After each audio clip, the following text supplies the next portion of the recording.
हाँ जी, सत श्री अकाल जी। YouTube ਚੈਨਲ ਸਟੱਡੀ ਪੰਜਾਬੀ ਤੁਹਾਡਾ ਸਾਰਿਆਂ ਦਾ ਸਵਾਗਤ ਹੈ ਜੀ।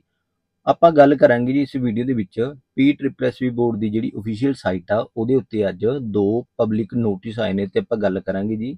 ਦੇਖੋ ਕੀ ਹੈ ਜੀ, ਪਹਿਲਾਂ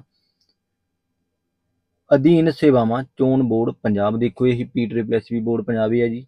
ਇਹਦੇ ਵਿੱਚ ਕੀ ਹੈਗਾ, ਜਨਤਕ ਨੋਟਿਸ ਇਸ਼ਤਿਹਾਰ ਨੰਬਰ ਦੇਖੋ 02/2022 ਜਿਹੜਾ ਐਡਵਰਟਾਈਜ਼ਮੈਂਟ ਨੰਬਰ 02/2022 ਤੇ 03/2022 ਕਿਹੜੀ ਪੋਸਟ ਅਧੀਨ ਕਿਹੜੀ ਹੈ ਜੀ, ਕਲਰਕ ਲੀਗਲ ਤੇ ਕਲਰਕ ਕਮ ਡਾਟਾ ਐਂਟਰੀ ਆਪਰੇਟਰ ਅਤੇ 15/2022 ਅਧੀਨ ਇਹਦੇ ਵਿੱਚ ਕਿਹੜੀ ਆ, ਕਲਰਕ ਦੀ ਆ।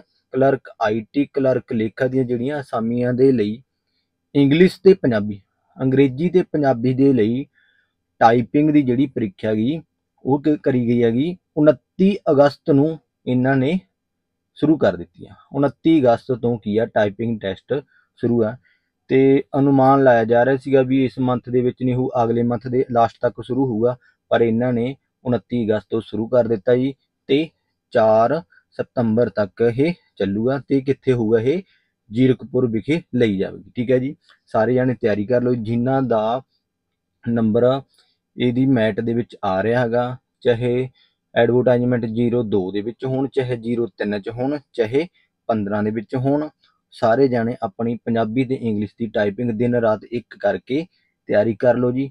29 ਅਗਸਤ ਤੋਂ ਤੁਹਾਡੇ ਟਾਈਪਿੰਗ ਟੈਸਟ ਸ਼ੁਰੂ ਨੇਗੇ। ਠੀਕ ਹੈ ਜੀ, ਇਹਦਾ ਜਿਹੜਾ ਸਮਾਂ ਸਾਰਣੀ ਹੋ, ਰੋਲ ਨੰਬਰ ਹੋ, ਉਹ ਵੈਬਸਾਈਟ ਦੇ ਉੱਤੇ ਕੀ ਕਰੇ ਜਾਣਗੇ, ਜਨਤਕ ਕੀਤੇ ਜਾਣਗੇ ਜੀ। ਤੁਸੀਂ ਇਹਦੇ ਕਰਕੇ ਵੈਬਸਾਈਟ ਨੂੰ ਚੈੱਕ ਕਰਦੇ ਰਹੋ।